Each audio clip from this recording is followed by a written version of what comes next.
Hi everybody, so today you're going to start your abstract drawing. We're going to do this with the photographs we took a few lessons ago, the ones with the objects in slightly different angles. And I myself chose some of your photos, so I chose these ones over here, and these are going to be the basis of my very own abstract drawing. We're going to use an A4 piece of paper. Remember that the A4 is the size that you get in your notebooks. So it's the usual size that you see when you think about a piece of paper. You're also going to need a sharp pencil, a rubber and a ruler. If you don't have a ruler, don't worry. You can use a different piece of paper, or you can use anything really, anything that is smooth, straight, will be just fine.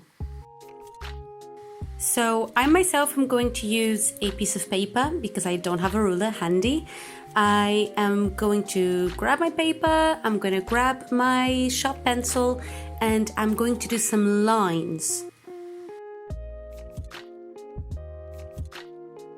They can be from one side of the paper to the other, they can be just like this. Don't make them too neat. Let's make this one at an angle a little bit to make it more exciting. If you want to copy the lines the way that I'm making them, that's completely fine. But if you want to make them your own, that's fine too. I have 1, 2 big lines and 1, 2, 3 smaller ones. It's a good idea for one of the areas to be a little bit bigger because that's going to help you with your composition. So this is where I'm going to grab my photograph, and this belongs to one of you, so thank you so much to whoever photograph this is.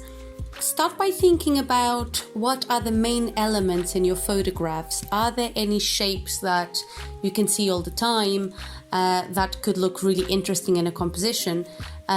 You are going to use each of these squares, each of these little areas to do a part of a different photograph. Only rule is that you can't have a little bit of the same photo next to each other. I'm doing it very lightly and loosely, just general shapes to begin with. Don't be too concerned if it looks perfect or not, because later on we're going to make it look a little bit neater. The important thing now is for you to put the general shapes in the correct area. I'm kind of enjoying this circular composition.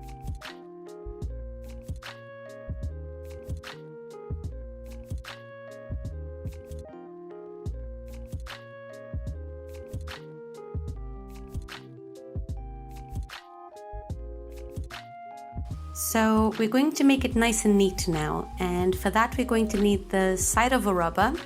So don't worry if it smudges a little bit like this, it's completely fine because we're going to paint it or make a collage afterwards. So it really doesn't matter if there's a little bit of a smudge. As long as you can still see the lines underneath and it doesn't confuse you, it really doesn't matter whatsoever right now.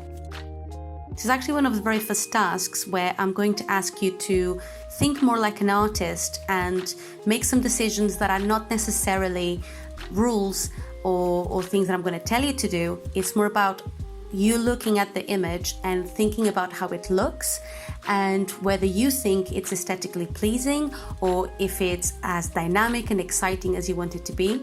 Because some of these lines you're going to make them continue, some of them you're going to make them stop, and some of them you're going to exaggerate. It really is up to you, and this is why we've been discussing abstract art and practicing it so much recently, because you're going to have to make those decisions yourself. So to summarize, what we did today was we got our materials, our paper and our pencil, and we used a ruler on another straight surface to create lines to divide the paper.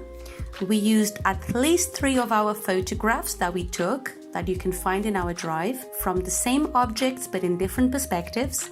And we did little bits of those photographs in each of these areas, so that at the end what we had was one image that looks together but is actually made up of different areas from different perspectives. So here it is, my very own abstract drawing. I'm pretty pleased with it. I think it's going to look really interesting. I can already see a lot of potential when it comes to adding lots of different colors and textures to the different areas. So I think it's going to look pretty awesome. And I really look forward to seeing all of your work as well. So good luck, everybody, and I'll see you soon.